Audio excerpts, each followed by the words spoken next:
stick it right up there. That's good. There, right at the top. Food is one of those incredible tools to connect with others. And if you think about it, when you eat food, it can make you feel terrible, or it can make you feel terrific. Food has a powerful impact on our psychological and our personal health. If you eat it with others, you create beautiful community and connection. Through it, you can express your background and your cultures. And if you grow it in a sustainable way, it nourishes our planet. And ultimately, if everyone has access to that good food, you have safer and more inclusive neighborhoods. The power of our work, I think, has been to try and create agency around food in neighborhoods. So the idea of someone becoming a cook, someone becoming a gardener, someone becoming an advocate around a more just food system. Everyone loves the stop because they've been able to do so much that normal charities can't do. It's a cross between a community organization and a food bank and a charity, and it's created these extraordinary spaces.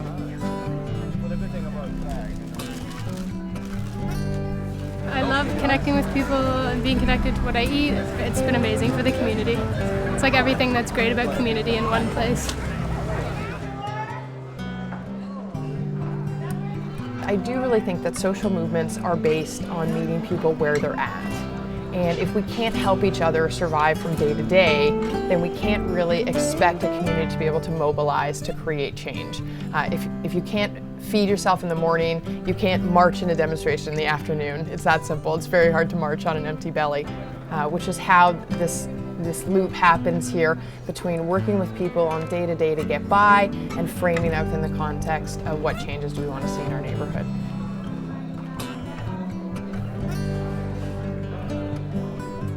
We really want to make people feel like they're, part of this center, and that there's introduce them to more than just our food banks.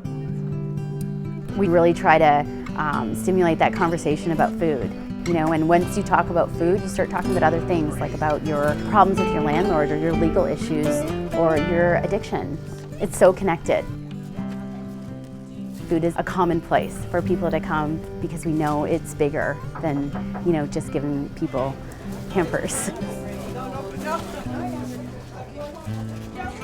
As I've been at the stop, we have slowly said, okay, the food bank doesn't cut it. But we didn't say that. Our community said that. Again, they said, we want to be involved. We want to cook. We want to garden. I'm from this country, and I grew food in my country, and I want to figure out a way I can do that here. We have a fantastic project called Yes in My Backyard and the Global Roots Gardens, which is all focused on capturing that immigrant experience. People who come from afar with growing in their background, and they get to an urban setting and they want to express it. And so we've created these demonstration gardens where seniors can pass down their experiences around growing to youth who, quite frankly, think that tomatoes grow on supermarket shelves.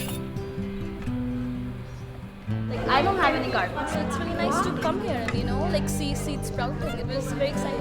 And we're trying to grow things that we grow back home.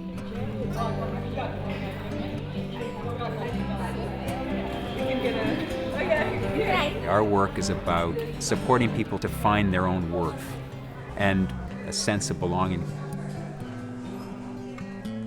I basically had no idea of how to handle a baby, or I needed a lot of help by having a nurse and a dietitian and a family support worker that was coming and seeing me. So it all took place by basically attending here.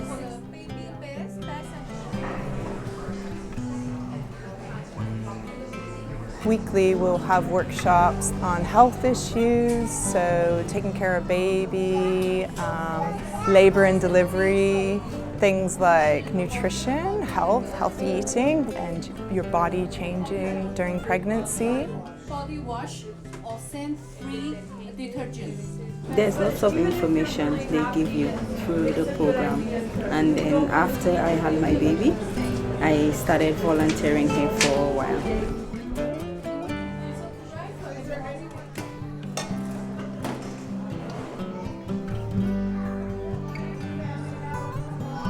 If you ignore food and you just figure lunch is just lunch, I think you're missing a big conversation that's going on. There is an enormous awareness around food issues. The STOP's work is about injecting the equity and the accessibility side into that conversation. You know, if we agree that sustainable food is the best food out there, the next step is to try and figure out all of us eating that food.